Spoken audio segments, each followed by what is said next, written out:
জি 24 ঘন্টায় 5টার পাঁচ নিয়ে আমি সব্যসাচী আপনাদের সঙ্গে। থরথর করে কাঁপছে পাকিস্তান, কারণ এই দিকে প্রস্তুতি মোটামুটি সারা। আমাদের কাছে মিডিয়া অ্যাডভাইজারি এসে গিয়েছে, অর্থাৎ কোথায় সেনা মোতায়েন, কিভাবে আক্রমণ বা এই যাবতীয় কিছু আমরা জানাতে পারবো না জাতীয় নিরাপত্তার স্বার্থে। ঠিক এই জায়গায় এই অ্যাডভাইজারি যখন মিডিয়ার কাছে আসে, তার গুরুত্বটা কোন জায়গায় সেই বিষয়টা বুঝে নেওয়ার চেষ্টা করব। একই সঙ্গে আমরা এটা বোঝার চেষ্টা করব, সার্জিক্যাল স্ট্রাইক হবে নাকি কনভেনশনাল ওয়ার, একেবারে পুরো দমের যুদ্ধ। আমাদের সঙ্গে যারা থাকবেন একটু আপনাদের সঙ্গে আলাপ করিয়ে দিই। আমাদের সঙ্গে নিরাপত্তা বিশেষজ্ঞ আর্য ঘোষ রয়েছেন আমাদের সঙ্গে অবসরপ্রাপ্ত সেনাকর্তা কর্নেল রাজেন্দ্র ভাদুরী রয়েছেন। আমি শুরুতেই কর্নেল ভাদুরীর কাছে যাব। কর্নেল ভাদুরী, যখন মিডিয়ার কাছে এই ধরনের অ্যাডভাইজারি আসে যে সেনার যাবতীয় গতি প্রকৃতি বা কোনো আর্মি মুভমেন্ট এই সব কিছু দেখানো যাবে না, সেটার গুরুত্ব ঠিক কোন জায়গায়? না, আমি যখন এই গত 2-3 দিন ধরে এই এএনআই আর এদের ফুটেজ দেখছিলাম সোশ্যাল মিডিয়া। আচ্ছা কর্নেল ভাদুরী, আমরা নির্দিষ্ট কোনো মিডিয়ার নাম নেব না প্লিজ। ওকে, আমি সোশ্যাল মিডিয়াতে এই ভিডিও পোস্ট হচ্ছিল মিডিয়া এজেন্সিদের, আমি দেখছিলাম আর নিজেই অবাক ছিলাম যে ওরা ওখানে কি করছে। আমাদের সময় তো কেউ যেত না, আমরা অ্যালাউও করতাম না। আর গভর্নমেন্টের তরফ থেকে কোনো আলাদা করে নোটিফিকেশনও ইস্যু করার দরকার ছিল না যে media will not be present in sensitive এরিয়াসে। মিডিয়ার সেন্সিটিভ এরিয়াসে থাকার কথাই না। এরা থাকা শুরু করলো কবে থেকে?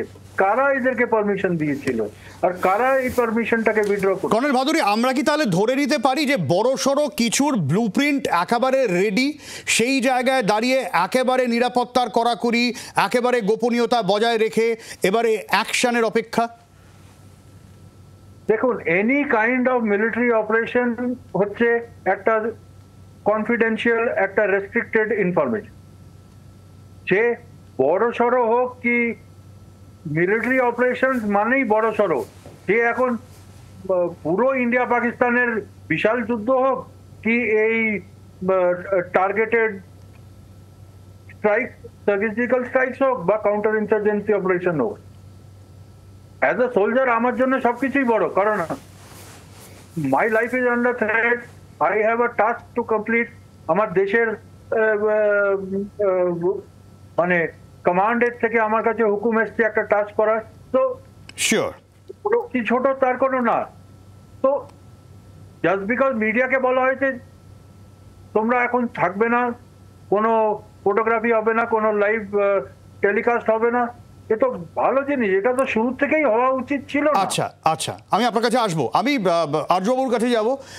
আমরা কি মনে হচ্ছে যা পারিপার্শ্বিক পরিস্থিতি, যেভাবে মোটামুটিভাবে ডিপ্লোম্যাটিক চ্যানেলগুলো অ্যাক্টিভ করা হয়েছে বা সরকারের যে পদক্ষেপ, আমরা কি একটা কনভেনশনাল ওয়ারের দিকেই যাচ্ছি নাকি কোন একটা স্ট্রাইক বা সার্জিক্যাল স্ট্রাইক আমরা আগে যেটা দেখেছি, নাকি এবারে পুরোদম যুদ্ধ? কি মনে হয় আপনার? না, এটা আমি একদমই বারবার বলে আসছি এবং সেটা আমি মেনটেন করছি যে যা ইঙ্গিত আছে এটা সার্জিক্যাল স্ট্রাইক কোনোভাবেই না। সার্জিক্যাল স্ট্রাইক হচ্ছে একটা কোভার্ট অপারেশন হয়, তাকে element of surprise, total element of surprise থাকে এবং সেখানেও কি বলবো নানান ধরনের প্রিকশনারি মেজার্স নিতে হয় because of enemies retaliatory action, possible military retaliatory action. কিন্তু সেগুলো সবই কোভার্ট থাকে, যেমনি উড়িটা ছিল, যেমনি বালাকোট ছিল। কিন্তু এইখানে যেগুলো করা হয়েছে যে বিদেশিরা রাষ্ট্রদূতদের ডাকা হয়েছে এবং তাদেরকে ব্রিফ করা হয়েছে এমনিয়ে থেকে, মানে বিদেশ মন্ত্রক থেকে, এবং তারপরে কূটনৈতিক সম্পর্ক ছিন্ন করা, এই এম্বাসিতে স্টাফ কমানো, দিল্লি হাই কমিশনের স্টাফ কমানো, ইকুয়ালি প্রপোর্শনেটলি ইসলামাবাদের ভারতীয় হাই কমিশন থেকে স্টাফ কমানো, তারপরে সামরিক বিষয় সংক্রান্ত যারা ছিলেন দিল্লির হাই কমিশনে তাদেরকে 1 মের মধ্যে দেশ ছাড়তে বলা এবং পাক নাগরিকদের 48 ঘন্টার মধ্যে দেশ ছাড়তে বলা, এগুলো এবং প্রকাশ্যে মহড়া, সেগুলো সবই ইঙ্গিত হচ্ছে যে এটা কনভেনশনাল, মানে পুরোদস্তুর যুদ্ধ। এবং লেটেস্ট যেটা আমি জানতে পারছি বা আমরা অনেকে হয়তো জানতে পারছি যে ইস্টার্ন কমান্ডের নাভাল নেভির যিনি হেড আছেন, তিনি হাসপাতালগুলোকে সমস্ত ছুটি বাতিল করেছেন, প্রস্তুত থাকতে বলেছেন, হাসপাতালের সব স্টাফকে ছুটি বাতিল করেছেন।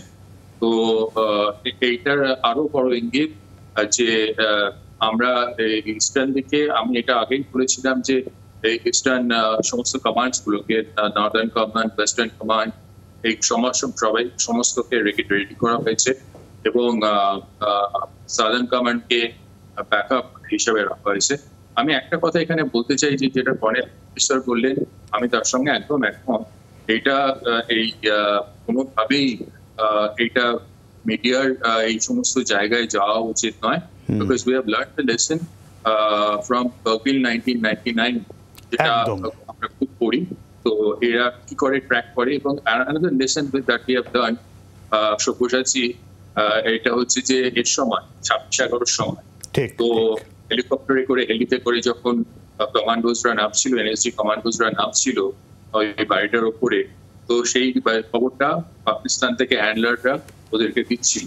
তো এইটা আমাদেরকে, এই দায়িত্বটা আমাদের সবাইকে ভাবে, যাতে এনিমি কোনোভাবে কোনো জায়গায় আমাদের যে প্রেজেন্স গুলো সেটা টের না পায়। একদমই। আমি এই জায়গা থেকে কর্নেল ভাদুরীর কাছে, কর্নেল ভাদুরী, যুদ্ধ হবে কি হবে না এই দোলাচলে কিন্তু গোটা দেশ রয়েছে, কারণ প্রত্যেকটা সময় দেশ ভাবছে যে আজকের রাতে হয়তো একটা কিছু হতে পারে বা নাও হতে পারে। অবভিয়াসলি দেশের মানুষের ভাবনা চিন্তার ওপরে এই স্ট্র্যাটেজি নির্ভর করবে না, কিন্তু এটা তো ফ্যাক্ট যে দেশের মানুষ একটু একটু হলেও অধৈর্য হচ্ছেন, কারণ সেই ঘটনার পর বেশ কয়েকটা দিন কেটে গিয়েছে। কারা অপরাধী আমরা এখনো খুঁজে পাইনি। আমাদের এক জওয়ান শহীদ হয়েছেন এই অপারেশনে গিয়ে, আমাদের এক বিএসএফ এখনো পর্যন্ত পাকিস্তানের হাতে আটক। দেশ তো অধৈর্য হয়ে যাচ্ছে কর্নেল ভাদুরী। না দেখুন, ডিক্লারেশন অফ ওয়ার এর অনেক স্টেপস আছে। ডিক্লারেশনের ওয়ার যদি হয়, অফিসিয়াল ডিক্লারেশন অফ ওয়ার যদি হয়, তাহলে প্রেসিডেন্টকে as per constitution emergency, national emergency declare করতে হবে। তো সেইটা হচ্ছে মানুষের কাছে কিছুই তখন মিস্ত্রি থাকবে না। আমি কর্নেল একটু আটকাচ্ছি, আপনাকে একটু আটকাচ্ছি। এই যে সিস্টেমটা আপনি বললেন, এই যে প্রক্রিয়াটা আপনি বললেন যে রাষ্ট্রপতিকে এটা ডিক্লেয়ার করতে হবে, এটা কি যুদ্ধ শুরু হওয়ার, মানে আক্রমণ হওয়ার পরে এটা অ্যানাউন্স হয়, নাকি অ্যানাউন্স হওয়ার পরে ফর্মালি এটা বিষয়টা করা হয়? মানে টেকনিক্যালিটিসটা কি আছে? না না, টেকনিক্যালিটিটা হচ্ছে প্রথমে ক্যাবিনেট কমিটি ফর সিকিউরিটি একটা ডিসিশন নেবে, আর we going to war or not. ওই ডিসিশনটা পার্লামেন্টের কাছে প্রপোজ করা হবে that we are going to war or not. Parliament যদি বলে okay, it will go to the president. President as per বোধহয় আর্টিকেল 352 না 353 বোধহয় ন্যাশনাল এমার্জেন্সি ডিক্লেয়ার করবে। বাট 71-এ যেমন হয়েছিল, পাকিস্তান আগে ইন্ডিয়ার ওপরে প্রিএমটিভ স্ট্রাইক করলো, প্রিএমটিভ স্ট্রাইক করবার পরে ইন্দিরা গান্ধী ওয়ার ডিক্লেয়ার করলো। তো এই স্টেপগুলো আছে। কিন্তু যেমন কার্গিলের ওই কার্গিল, দ্রাস, বাটালিক একটা খুব লিমিটেড এরিয়ার মধ্যে ওয়ারটা হয়েছিল, সেই জন্যে ফর্মালি ওয়ার কখনোই ডিক্লেয়ার করা হয়নি। কিন্তু যদি যে আপনারা যেমন বলছেন যে অল আউট ওয়ার যদি হয়, তাহলে it has to be officially declared. A national emergency will be declared. আচ্ছা, মানে সেই ক্ষেত্রে আপনি বলছেন যে এইটা মানে পরিস্থিতি অনুযায়ী এই টেকনিক্যালিটিসটা পাল্টেও গিয়েছে, এরকম নজিরও রয়েছে। ফলে যতক্ষণ না সরকারিভাবে আমাদের কাছে কিছু আসছে, এই মুহূর্তে আমাদের জানানো যাবে না বা জানানোর উপায় নেই, তাই তো? অবভিয়াসলি এখন শুধু স্পেকুলেট করতে পারে, মানে আর উই গোয়িং টু ওয়ার। দেখুন, সার্জিক্যাল স্ট্রাইক যখন হয়েছিল তখন কি অফিসিয়ালি ডিক্লারেশন হয়েছিল? না, হয়নি, কারণ আমরা we didn't go to war. আমরা যখন এয়ারফোর্স গিয়ে বালাকোটে স্ট্রাইক করলো, তো ওটা তো একটা ওয়ান অফ অ্যাকশন ছিল, সেই জন্য কোনো অফিসিয়াল ডিক্লারেশন হয়নি। কিন্তু তারপরে পাকিস্তান এয়ারফোর্সের যে পাল্টা স্ট্রিক্ট রিসর্ট, ওইটা যদি এসকেলেট করতে পারে ইনটু আ ওয়ার, তাহলে prime minister of India all India রেডিওতে, টিভিতে এসে যেমন 71-এ ইন্দিরা গান্ধী করেছিলেন, সেরকম মোদি সাহেব ডিক্লেয়ার করবে officially that India is at war. India is at war মানে অটোমেটিক্যালি ন্যাশনাল এমার্জেন্সি অ্যাপ্লাই হয়ে যাবে পুরো দেশের ওপরে। ঠিক, কিন্তু ন্যাশনাল এমার্জেন্সি একদমই। কিন্তু আর্যবাবু একটা বিষয় দেখুন, এর আগে যখন আমরা যুদ্ধে গিয়েছিলাম তখন কিন্তু এত মিডিয়া ছিল না, এত সোশ্যাল মিডিয়া ছিল না, এবং আমরা যারা এই জেনারেশন, যারা 80s-এর শেষের দিকে, তারা আরেকটু আমরা ছোট ছিলাম, আপনারা অত সোশ্যাল মিডিয়া স্যাভি ছিলেন না, বা টিভির কয়েকটা চ্যানেলের ওপর নির্ভরশীল থাকতে হতো। কিন্তু এখন আমাদের প্রত্যেকের যে সোশ্যাল মিডিয়া আছে, আমরা অনেক বেশি রিঅ্যাক্টিভ। এই জায়গায় দাঁড়িয়ে একবার ভাবুন আমাদের টেনশনটা কোন জায়গায়, আমাদের এই ভাবনাটা কোন জায়গায়, যে কি চলছে কি না চলছে। মানে আমরা প্রত্যেকটা মুহূর্তে আমরা টেনশনে আছি। গোটা দেশ, বেশ কয়েকটা প্রজন্ম যারা আপনারা যুদ্ধ দেখেছেন, আপনারা হয়তো জানেন আমরা সেই অর্থে ফুল ফ্লেজের যুদ্ধ কি হয়, কি চলে, আমরা হয়তো ছোট ছিলাম তখন আমরা জানতাম না, এখন আমরা জানতে পারছি। মানে আমাদের এক্সাইটমেন্টটা ভাবুন, আমাদের টেনশনটাও একটু ভাবুন। বলে যাচ্ছি বারবার, সেটা হচ্ছে প্রথম কথা যে রাষ্ট্রপতিকে ব্রিফ করা হয়েছে, হ্যাঁ, প্রথম জিনিস। আর দ্বিতীয় জিনিস হলো যে এখানে কর্নেল স্যার যেটা বললেন কার্গিল ওয়ার, এটা তখন আমরাও ব্যাপারটা মানে খুব একটা মানে বুঝতেই পারছি না যে ব্যাপারটা কি হচ্ছে। এক্স্যাক্টলি, বিকজ মানে সেটা ওয়ার কোনোভাবেই ডিক্লেয়ার হয়নি আর। তো সেই জন্যই আমি বারবার বলে যাচ্ছি, গতকালও দেখুন বলেছি যে এটা ডিপেন্ড করছে পাকিস্তানের ওপর। পাকিস্তান যদি এসকালেশন ম্যাট্রিক্সটা মানে এসকালেশন ল্যাডারটা রাইট করতে চায়, মানে এসকালেট করতে চায়, তাহলে সেটা এসকালেটেড হবে। আর তখন মানে লিমিটেড ওয়ার হলে, এখন ব্যাপারটা হচ্ছে লিমিটেড ওয়ার হলে সেটা ওয়ার ডিক্লেয়ার করবেন কিনা সেটাও এখন বোঝা যাচ্ছে না।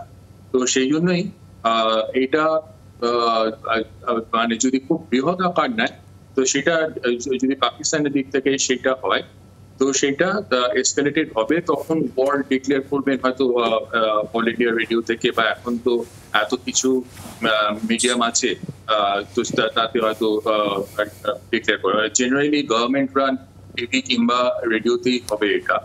তো কিন্তু এইখানে যে ব্যবস্থাগুলো নেওয়া হচ্ছে, আমার কথাটার মানে হচ্ছে যে ব্যবস্থাগুলো নেওয়া হচ্ছে, যে অপটিক্স গুলো দেখা যাচ্ছে, সেগুলো এত কড়া, এত ভিজিবল, ভিজিবিলিটিটা মানে ভিজিবিলিটি ফ্যাক্টরটা এত বেশি, এত স্ট্রং, যেমনি হসপিটালকে রেডি করে রাখা, হসপিটাল সমস্ত একদম রেডি মোডে যাওয়া, ডাক্তারদের ছুটি বাতিল করে দেওয়া, সমস্ত নার্স স্টাফেদের ছুটি বাতিল করে দেওয়া, এইগুলো ডেফিনেটলি একটা মানে পার্ট অফ অপটিক্স, যে এখানে আমরা ওয়ার রেডি হচ্ছি।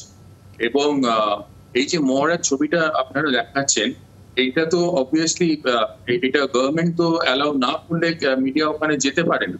তো তারপরে এখন মিডিয়াকে তারা বারণ করছেন, কিন্তু তার আগে ডেফিনেটলি এটা যদি ফাইল ছবি না হয়ে থাকে, তাহলে এখনকার কারেন্ট ছবি হয়ে থাকলে ডেফিনেটলি গভর্নমেন্ট অ্যালাউ করেছে বলেই মিডিয়া গেছে। তো সেটাই হচ্ছে ব্যাপার আর কি। আমি একেবারে সেটাও দেখাচ্ছি স্ক্রিনশট, যে আর্মির তরফেই যে মহড়াগুলো পোস্ট করা হয় সেগুলো সেখান থেকে তো আমরা মোটামুটি অ্যাক্সেস করি, ফলে এটা হচ্ছে সেই ধরনের পোস্ট। কিন্তু আর্যব একটা গুরুত্বপূর্ণ কথা বললেন কর্নেল বাহাদুরি, যে অবভিয়াসলি গভর্নমেন্ট যদি অ্যালাউ না করে, যে জায়গায় মহড়া চলছে আমাদের সাধারণ মানুষের অ্যাক্সেস থাকে না। কিন্তু আরেকটা জিনিস কর্নেল বাহাদুরি, আমি সন্ধ্যে 6:30 স্পেশাল 24-এও সেটা দেখাবো, সীমান্ত পারের যে গ্রামগুলো আছে সেখানেও কিন্তু তৎপরতা বেশ তুঙ্গে। কর্নেল বাহাদুরি, তা তো থাকবেই, ওই ইস্যুটা তো আছেই, কারণ আইবির ওপরে বা আইবির সঙ্গে বা লাইন অফ কন্ট্রোলের সাথে যে গ্রামগুলো আছে ওইগুলো তো ফার্স্ট মানে এফেক্টেড। হস্টিলিটিস যখন ওই গ্রামের লোকেরা মানে 48, 65, 71 এত যুদ্ধ দেখে নিয়েছে যে ওরা এখন জানে যে মানে অবস্থাটা কি রকম গরমাগরমি হয়েছে, ওরা অটোমেটিক্যালি গ্রাম ভেকেট করে দিয়ে রেয়ার এরিয়াতে চলে যায়। তো এই উত্তেজনা তো যতক্ষণ না ফুল ফ্লেজেড মানে হস্টিলিটিস হচ্ছে, মানে আর্টিলারি ব্যারাজ বা মর্টার ফায়ার বা heavy machine gun fire etcetera, intensity যতক্ষণ না বাড়ছে ততক্ষণ এই মানে বর্ডার এরিয়াতে যে গ্রামগুলো আছে বা গ্রামবাসীগুলো আছে, ওরা না বুঝতে পারবে যে ওদের ইভ্যাকুয়েট করে পিছনে যাওয়া উচিত না কি ওখানে থাকা উচিত, কবে কি হবে, এই আনসার্টেনিটিটা থাকবে। আচ্ছা, আর দ্বিতীয় কথা, এই যে ঘোষবাবু বললেন অ্যাবাউট এই অ্যাক্টিভেশন অফ হসপিটালস, ছুটি, এই অ্যাকশনস গুলো কিন্তু অটোমেটিক্যালি ওয়ারের ইন্ডিকেশন নয়। মানে আমি বোঝাচ্ছি, যেমন কার্গিল যুদ্ধ পরে ওই পার্লামেন্ট অ্যাটাকের পরে আমরা অফ পরাক্রমে ছিলাম। অফ পরাক্রম ইন্ডিয়ান আর্মি পুরো 1 বছর বর্ডারের উপরে অ্যালার্ট হয়েছিল, আমাদের 1 বছর পুরো ছুটি ক্যান্সেল ছিল, 1 বছর all hospitals etcetera war on, কিন্তু যুদ্ধ তো হলো না। তো এইগুলো preparatory move. Formal declaration of war হবে কি হবে না, অ্যাকচুয়ালি ওয়ারে যাব কি যাব না, এইটা এই মুহূর্তে কারোর কাছেই, মানে অ্যাটলিস্ট আমাদের কাছে, মানে outside of the defence DGMO বা আর্মি হেডকোয়ার্টার্স এটসেট্রা বা এয়ার হেডকোয়ার্টার্স ছাড়া ওদের বাইরে এখন শুধু স্পেকুলেটিভ সিচুয়েশনে আছে। মানে আমি এই স্পেকুলেশন দিয়ে একটা শেষ করতে চাইবো। আমি দুজনের কাছে একটা প্রশ্ন, অবভিয়াসলি স্পেকুলেশন, আমরা এখনো পর্যন্ত ফর্মালি আমাদের কাছে কোনো ইনফরমেশন নেই, স্পেকুলেশন করা ছাড়া কোনো উপায় নেই। যদি যুদ্ধ হয় তাহলে কি ওই সীমান্তবর্তী গ্রামগুলো ছাড়া শহরেও এর আঁচ পড়তে পারে? একই প্রশ্ন দুজনের কাছে। আর্যবাবু, খুব ছোট করে, আমার সময় বেশি নেই। দেখুন, আমি এটা বারবারই আমিও যেটা বলছি সেটাও, এগুলো প্রিপারেটরি মুভি, মানে এটা ইন্ডিকেশন, প্রিপারেটরি মুভ হলেও সেটা ইন্ডিকেশন। যেমনি কিছুদিন আগে এরকম অবস্থা হয়েছিল যে ওই শ্রীনগরের হসপিটালগুলোর মাথায় এইচ লিখে দেওয়া হচ্ছিল, তো সেটাও একটা প্রিপারেটরি মুভ ছিল।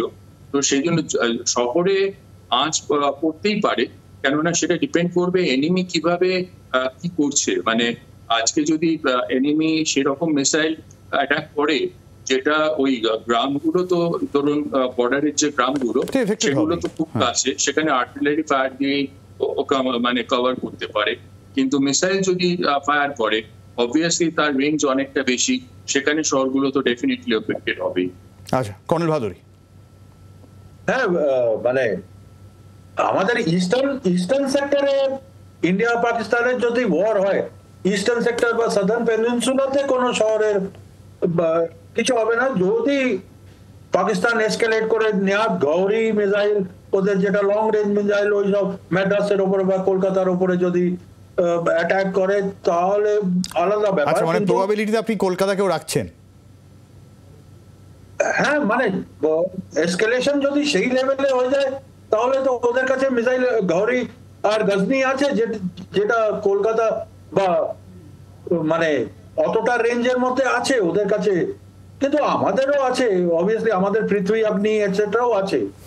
ব্যাপারটা হচ্ছে যে টেকনিক্যাল সিনারিওতে যে শহরগুলো ফিরোজপুর, অমৃতসর এটসেট্রা, যেগুলো বর্ডারের খুবই কাছে, ওইগুলো তো ডেফিনেটলি পঠানকোট, সাম্বা, মানে এই শহরগুলো তো ডেফিনেটলি আছে।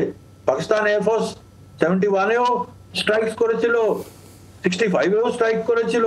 তখন ইস্ট পাকিস্তান ছিল, তো কলাইকুণ্ডা আর কলকাতা ব্যারাকপুরের উপরেও স্ট্রাইক হয়েছিল ফ্রম ইস্ট পাকিস্তান। এখন ইস্ট পাকিস্তান নাই, তো সেই জন্যই আমি বলছি যে ইস্টার্ন ইন্ডিয়া বা সাদার্ন পেনিনসুলা অতটা ইমিডিয়েট থ্রেটে নেই, আনলেস অনেকটা এসকেলেশন হয়। একদম। অনেক ধন্যবাদ কর্নেল ভাদুরী। আমার সময় একদম শেষ। আর্যবাবু, আপনাকে অনেক ধন্যবাদ। ফলে বোঝাই যাচ্ছেন যে আমরা যারা সাধারণ মানুষ তাদের টেনশন, তাদের এই মুহূর্তে উত্তেজনা কোন জায়গায়, যে কি হয় আমরা যারা খবরের কাজ করি তাদের কাছেও কিন্তু অনেক বাধা থেকে এসে গেল আজ থেকে, যে সব কথা কিন্তু বলা যাবে না। এই জায়গায় দাঁড়িয়ে সরকারের কি পদক্ষেপ, পাকিস্তানের তরফ থেকে কি রিয়াকশন আসে, সেটার উপরে ভিত্তি করে আপাতত অপেক্ষা কোন জায়গায় যায় গোটা পরিস্থিতি। বিরতির পর ফিরে আসছি, সঙ্গে থাকুন।